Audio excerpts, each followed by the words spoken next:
गजबे मीठा थे दिहा के आलू छोकरा ले डोकरा गजब है चालू। गजबे मीठा थे दिहा के आलू छोकरा ले डोकरा गजब है चालू। ये दे लाठी धार के डोकरा रेंगे टूरी के पाछो। ये दे लाठी धार के डोकरा रेंगे टूरी के पाछो।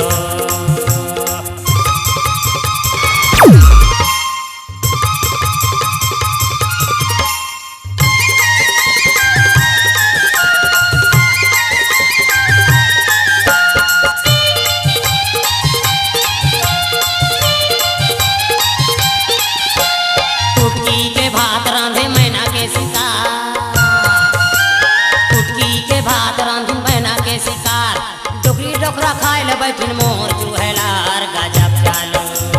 गजबे मीठा थे दिहा के आलू छोकरा ले डोकरा गजब है चालू। गजबे मीठा थे दिहा के आलू छोकरा ले डोकरा गजब है चालू। के दे लाठी दार के डोकरा रेंगे टूरी के पाछो। के दे लाठी दार के डोकरा रेंगे टूरी के पाछो।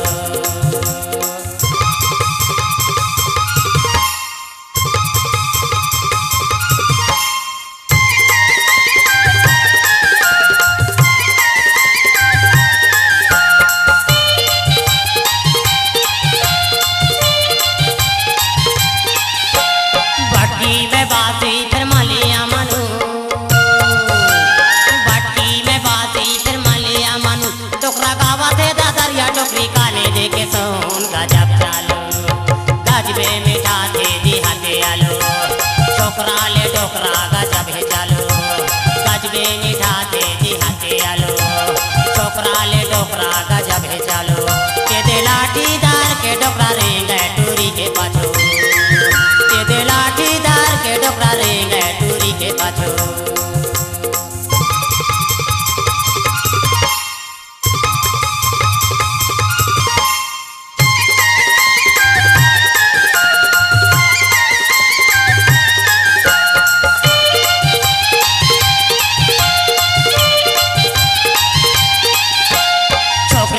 छोकरा झूलेला बारे माँ